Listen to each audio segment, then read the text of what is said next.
자, 이번 시간에는 이제 우리가 HTML로 정보를 입혔으면 그 HTML의 디자인을 예쁘게 꾸며 봐야겠죠. 물론 저는 디자이너는 아니기 때문에 미학적인 거에 초점을 맞추진 않겠지만 어쨌든 무슨 얘기인지 아시죠? 자, 그러면 이제 코딩을 시작해 봅시다. 자, 그런데 여기에 보면은 이 variables라고 하는 이 글에 내용이 너무 적어요. 그래서 우리가 좀 제대로 디자인을 하기에는 조금 내용이 부족합니다. 자, 그래서 여기에 내용을 조금 더 늘려볼게요. 뭐 아무거나 치셔도 돼요. 저는 여기 위키피디아에서 variable이라고 하는 내용을 복사해서 자, php myadmin에서 제가 지금 수정하려고 하는 것은 variables라고 되어 있는 이 부분이거든요. 여기에 이걸 수정을 할 건데 자, 수정 버튼을 누르면 그 내용을 수정할 수 있는 페이지로 이동을 하죠. 저기에서 description이라고 되어 있는 부분에 붙여넣기를 하겠습니다. 자, 그리고 실행을 누르고 그리고 이렇게 웹페이지를 열어보면 보시는 것처럼 내용이 더 많아졌죠. 예. 자, 그러면 요거를 이제 디자인을 시작해 봅시다. 자, 우선 그 CSS는 저 같은 경우는 헤드 태그 안에다가 넣는 것을 좀 선호하는 편입니다. 스타일이라고 하고 여기에다가 이제 CSS를 넣으면 되는데 자, 그때 이제 여러분들이 디자인을 할 때 아주 유용하게 쓸 수 있는 도구는 이 최근의 브라우저들은 이 개발자 도구라는 걸 제공을 하죠. 크롬 같은 경우는 오른쪽 클릭을 하면 요소 검사라는 항목이 있습니다. 자, 이걸 클릭하면 여기 있는 이 웹페이지를 우리가 분석해 볼 수 있는 이런 도구가 뜨죠. 자, 그 중에서 지금 제가 제일 먼저 할 것은 뭐냐면 이 헤드 영역 여기에다가 이렇게 밑줄을 긋고 싶어요. 자, 그러면 제가 요 영역을 선택을 해야겠죠? 자, 그러면 이렇게 마우스를 올려놓으면 지금 선택된 부분이 이렇게 강조 표시가 되죠. 그러면 저기 있는 생활 코딩이라는 이 텍스트가 바로 이 헤드 태그라는 것을 알 수가 있는 것이죠. 자, 그럼 이 헤더 태그에다가 우리가 그 효과를 입힐 건데 요거를 직접 코드에다가 작성을 하는 것도 좋지만 그러면 작성하고 웹페이지에서 리로드해서 확인하고 이런 불편한 과정들을 우리가 거쳐야 되니까 헤드 태그를 선택한 상태에서 이 헤드 태그에 대한 CSS 효과는 오른쪽에 있는 스타일이라고 되어 있는 이 부분에다가 여러분들이 직접 기술을 하시면 되거든요. 여기에다가 클릭을 하시면 입력할 수 있는 상태가 되고 우리가 하려는 것은 여기 있는 헤더 태그의 테두리의 아래쪽에다가 금을 긋고 싶은 거예요. 줄을 긋고 싶은 겁니다. 그러면 테두리는 border 그리고 아래쪽은 bottom 그리고 콜론 하시면 반대쪽으로 넘어갑니다. 그리고 이 라인의 길이는 가장 얇은 1픽셀 그리고 단선, 솔리드 그리고 그레이 라고 하면 보시는 것처럼 이렇게 선이 생기죠. 선이 생겼는데 여기 있는 요 생활 코딩 자바스크립트라는 이 컨텐츠와 여기 있는 이 테두리인 보더 사이에 좀 더 간격을 주고 싶다. 그때 뭘 쓰나요? 패딩을 쓰는 거죠. 패딩. 밑에 보시면 우리가 지금 선택한 헤더 태그에 대한 CSS 박스 모델이라는 것이 이렇게 보여지는 거죠. 그래서 보더와 컨텐츠 사이에 패딩이 들어가는 거죠. 그래서 만약에 여러분이 왼쪽 패딩에다가 값을 주고 싶으면 여기를 더블 클릭하면 값을 입력할 수가 있습니다. 예를 들어서 10 이라고 하면 보시는 것처럼 위쪽에 패딩 값이 10만큼 올라갔죠. 좀 더 정교하게 조정하고 싶으면 여기 있는 걸 더블 클릭하면 수정할 수 있게 되는데 거기서 위쪽, 아래쪽 화살표를 눌러보시면 이렇게 좀 더 정교하게 디자인을 여러분들이 수정해 보실 수가 있습니다. 그래서 한 30픽셀 정도 패딩, 레프트 패딩을 주면 좋겠다 라는 판단이 드시면 이제 여기에 우리가 작성한 이 코드를 이렇게 카피를 하면 카피가 또 돼요. 그래서 헤더 태그에 선택자는 헤더. 헤더 태그의 속성으로 이렇게 주고 이쪽에 있는 페이지를 리로드 해보면 우리가 지금 수정했던 내용대로 반영이 되는 것을 볼 수가 있죠. 됐나요? 예. 자, 그리고 이제 상단에 있는 요 제목을 만약에 가운데 정렬 하고 싶다. 그러면 헤더 태그, 즉 여기 있는 요거죠. 요거의 안쪽에 있는 컨텐츠가 헤더 태그 전체의 크기, 지금 화면으로 봤을 때는 이만큼이네요. 여기에 중간에 위치하게 하고 싶으면 이런 속성을 쓰시면 됩니다. 이런 효과를 쓰시면 돼요. 텍스트 얼라인 그리고 센터라고 하시면 보시는 것처럼 가운데 정렬이 되는 것을 볼 수가 있죠. 됐나요? 예. 자, 그 다음에 여기 보니까 이렇게 보기 싫게 간격이 있어요. 간격이. 이 간격은 왜 생기는 걸까? 분석을 하셔야죠. 자, 제가 마우스 포인트를 이렇게 헤더에다 갖다 놨더니 헤더가 실제로 눈에 보이진 않지만 어떤 부피를 차지하고 있는지가 보이죠? 요걸 봤을 때 헤더는 이만큼의 부피를 차지하고 있습니다. 그 얘기는 뭐냐? 여기 있는 여백은 헤더 탓이 아니라는 뜻이죠. 그러면 바디를 제가 선택해 보니까 보시는 것처럼 바디 태그의 실제 컨텐츠 영역은 이만큼인데 이렇게 살색으로 되어 있는 부분이 마진이란 뜻이거든요. 이 부분에 있는 마진. 즉, 이 바디 태그를 감싸고 있는 더 큰 태그, 바깥쪽에 있는 태그, 뭘까요? HTML 태그죠. 이 HTML 태그와 바디 태그 사이에 이만큼의 여백이 있다. 팻 마진 값이 있다. 라는 것을 알 수가 있기 때문에 우리는 헤더 태그의 마진 값을 0으로 주면 보시는 것처럼 아니죠. 헤더가 아니라 바디 태그의 마진을 0을 주면 보시는 것처럼 여기 이렇게 띄어져 있었던 게 탁 달라붙어서 좀 더 깔끔한 느낌이 드는 것을 볼 수가 있죠. 자, 그 다음에 이제 하고 싶은 거는 뭐냐면 여기에 있는 요 내비게이션에 이렇게 금을 긋는 겁니다. 그리고 여기에 있는 요 컨텐츠를 이렇게 위로 올리는 걸 하고 싶은 거예요. 자, 한번 또 우리 크롬 개발자 도구를 열어봅시다. 자, 우선 지금 하려고 하는 것은 자, 이 내부라고 하는 저 태그죠. 저 태그의 오른쪽 편에 선을 긋고 싶은 거예요. 그러면 선은 테두리, 테두리는 border, 그리고 오른쪽은 right니까 border right의 값을 주면 되겠죠. 자, 내부 태그에 border, 오른쪽, right, 1픽셀 솔리드 그레이 라고 하고 리로드를 해보면 아무 일도 생기지 않은 것 같죠? 하지만 아무 일이 생겼습니다. 여기에 생겼죠. 왜 그럴까요? 그 이유는 내비게이션 내부 태그를 선택하니까 이 태그가 얼마나 걸로 나오고 있어요? 보시는 것처럼 이만한 걸로 나오고 있죠.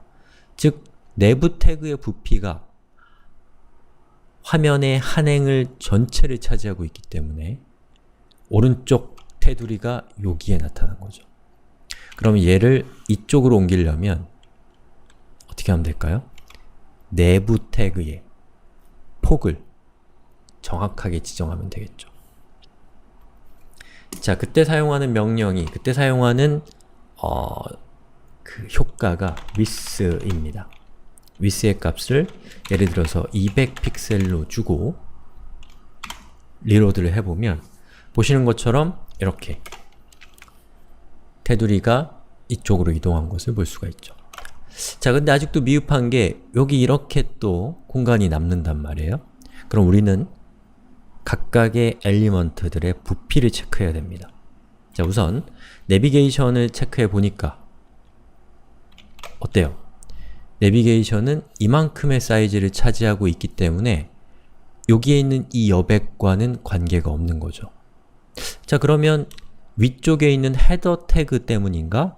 라고 생각하고 헤더 태그를 가리켰을 때 어때요? 헤더 태그도 이만큼의 부피만을 차지하기 때문에 요것과는 관계가 없다는 것이죠. 그러면 누굴까? 복잡해지는 거죠. 그래서 제가 내부 태그의 밑에 있는 OL 태그를 선택해 보니까 OL 태그가 이만큼의 부피를 더 차지하고 있죠. 그리고 이 크롬 개발자 도구에서 이렇게 생긴 살색은 마진 값을 의미합니다. 그 얘기는 OL 태그가 마진 값을 가지고 있기 때문에 그만큼 여백이 생겨버렸다는 거죠. 자, 그러면 이 OL 태그의 마진 값을 없애면 되겠네요? 해볼까요? OL 태그 선택자의 마진을 0으로 한다. 그리고 리로드를 해보면 보시는 것처럼 테두리가 없어졌습니다. 자, 그런데 이 방식은 그렇게 좋은 방식이 아니에요. 왜 그럴까요? 우리는 여기 있는 이 태그의 마진 값을 없애고 싶었던 거예요. 즉, 내부 태그의 아래쪽에 있는 OL 태그에 대해서만 마진 값을 없애고 싶었던 것이지 이 웹페이지에 등장하는 모든 OL 태그의 마진 값을 없애고 싶었던 것은 아니거든요. 그렇다면 우리는 여기 있는 이 OL 태그만을 선택적으로 선택할 수 있어야 됩니다. 다시 말해서 내부 태그의 하위에 있는 OL 태그만을 우리가 선택할 수 있어야 되는데 그때 선택자를 어떻게 쓰면 되냐면 OL 태그 앞에다가 내부를 붙이고 한 칸을 띄우면 여기 있는 이 선택자는 OL 태그는 OL 태그인데 내부 태그 하위에 있는 OL 태그만을 가리키는 선택자가 되는 것이죠. 자, 이렇게 하면 좀 더 정확하게 엘리먼트를 선택할 수 있는 거죠. 아시겠죠? 예. 자, 그 다음에 여기 있는 OL 태그의 하위에 있는 요 텍스트들이 여기에 너무 여백이 없네요. 예, 대충 넘어가고 싶어도 그러면 어떻게 하면 될까요? 이 OL 태그 안쪽에다가 여백을 주시면 되죠. 마진은 바깥쪽이에요. 테두리를 기준으로 패딩 20픽셀이라고 하고 리로드를 해보면 보시는 것처럼 이렇게 되죠. 그리고 여기에 1, 2, 3이라고 되어 있는 숫자가 좀 거슬리네요. 만약에 이 숫자를 없애고 싶다면 list style none 이라고 하면 됩니다. 자, 지금 제가 여러가지 태그들을 막 쓰고 있어서 여러분들이 저걸 어떻게 기억하지라는 생각이 드실 수도 있는데 중요한 것은 CSS의 문법, 즉 선택자와 효과가 있다라는 사실을 기억하는 게 가장 중요하고 여기에 있는 이 각각의 효과는 제가 지금 언급할 때 기억하려고 하지 마시고 아, 저런 게 있구나 라고 생각하시면 이것들이 중요한 미천들이 될 거예요.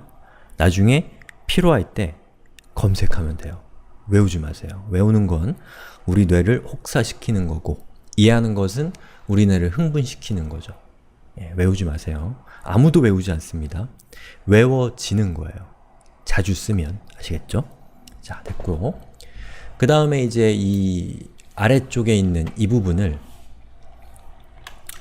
자, 이렇게 위쪽으로 올리려면 어떻게 해야 되냐면 이렇게 하시면 됩니다. 자, 여기에 있는 이 부분을 플러트를 시켜요. 그러면 요 부분 아래쪽에 있는 요거 있잖아요. 요 컨텐츠가 자연스럽게 이 위로 올라오게 되어 있습니다. 그렇게 약속되어 있어요. 자, 이 플러트는 조금 이해하기 어렵다고 말씀드렸죠? 요거 그냥 여러분들이 직관적으로 이것저것 해보면서 경험적으로 이해하는 게 훨씬 편해요. 말로 설명하기가 쉽지가 않아요. 자, 해보죠. 우선 이 내비게이션 태그 얘게 제가 플로트 효과를 줄게요. 그리고 left라고 하면 이 내부 태그가 left니까 왼쪽에 아예 탁 달라붙게 됩니다. 그럼 보시는 것처럼 이 플로트가 지정된 내부 태그를 피해서 그 밑에 있는 아티클에 있는 내용이 이렇게 흘러내려가죠. 이게 바로 플로트의 효과입니다. 자, 그런데 우리가 원하는 것은 이 내비게이션 부분, 즉 이만큼이죠. 여기를 여기서 딱 컨텐츠의 크기만큼 끊는 것이 아니라 쭉 내려서 확보를 하고 싶은 거죠. 그리고 이 오른쪽 부분은 본문의 영역으로 확보를 하고 싶은 거잖아요. 자, 그런 경우에 할 수 있는 여러 가지 방법이 있지만 더 좋은 방법이 있어요. 하지만 우리는 여기 있는 이 내비게이션의 높이를 높이면 그런 효과가 납니다. 자, 여기서 높이는 영어로 height, height 그리고 뭐 한 600 정도로 적당히 주겠습니다. 그리고 리로드를 하면 보시는 것처럼 화면에 이렇게 표시되는 것을 볼 수가 있습니다. 자, 그런데 이거 너무 좀 멍청해 보이잖아요. 이렇게 돼 있으니까. 좀 너무 다닥다닥 붙어 있잖아요. 그럼 어떻게 하면 되냐면 이거 일단 700으로 제가 바꿀게요. 여기 있는 제가 지금 선택한 영역은 CSS 효과로 봤을 때는 누구냐면 자, 바로 여기 있는 아티클 태그가 여기에 있는 이 부분이 바로 아티클 태그 영역이에요.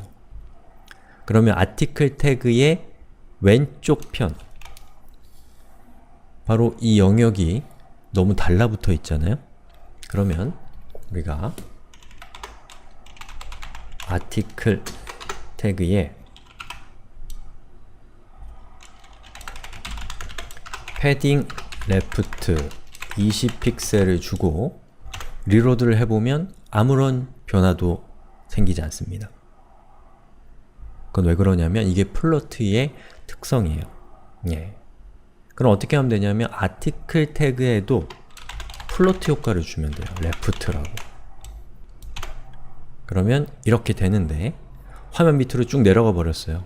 플로트를 줬더니 그 이유는 뭐냐면 이 플로트라는 것은 만약에 이 플로팅된 그 태그들이 서로 이렇게 중첩됐을 때 요쪽에 위치하고 있는 컨텐츠가 지금 제가 표시한 이 화면의 크기보다 더 크다면 아래쪽으로 그냥 내려가 버리는 어떤 성격이 있습니다. 그럼 그걸 방지하기 위한 제일 간단한 방법은 바로 흘러내려가 버린 이 부분에 폭을 줄여서 좀 더 작게 만드는 거예요. 얼만큼? 바로 이만큼. 자, 그걸 해볼게요. 아티클의 width 값을 예를 들면 300픽셀로 하고 리로드를 해보면 보시는 것처럼 이렇게 올라오는 것을 볼 수가 있죠. 300픽셀은 너무 작으면 400픽셀 정도로 해서 리로드를 해보면 자, 이렇게 디자인이 바뀌는 것을 볼 수가 있습니다. 자, 이렇게 디자인을 해놓고 보니까 이 웹페이지는 아무래도 뭔가 무게중심이 왼쪽에 쏠려 있는 것 같은 느낌이 드네요. 그러면 여기 있는 제목 부분이 센터에 위치하니까 뭔가 갸우뚱갸우뚱, 기우뚱기우뚱 하는 느낌이 있죠? 그럼 저는 이 센터를 다시 왼쪽으로 이렇게 돌리겠습니다. 자, 여기서 헤더 부분에 텍스트 얼라인을 취소하면 보시는 것처럼 이렇게 오른쪽으로 위치하는 것을 볼 수가 있죠. 자, 여러분도 저랑 똑같이 하려고 하지 마시고 디자인을 요렇게 저렇게 수치 같은 것들을 조정해서 조금 바꿔보시면 더 좋을 것 같아요. 자, 이렇게 해서 우리가 이 CSS 효과를 부여해서 아주 멋지진 않지만 어쨌든 이렇게 데이터베이스에 저장되어 있는 데이터를 가지고 와서 그것을 HTML로 표현하고 CSS로 디자인하는 것까지 어떻게 보면 가장 중요한 내용들이라고 할 수 있는 것을 우리가 같이 한번 해봤습니다. 예. 자, 그런데 우리가 실제로 최종적으로 구현한 결과물은 이것보다 더 많은 기능을 가지고 있네요. 예, 저는 이렇게 시간이 오래 걸릴 줄 몰랐는데 그 시간이 벌써 많이 흘러버렸네요. 하지만 뭐 끝까지 가보는 거죠. 자, 이렇게 해서 CSS는 여기까지 하고요. 우리 다음 시간에는 나머지 이야기를 마저 하도록 합시다.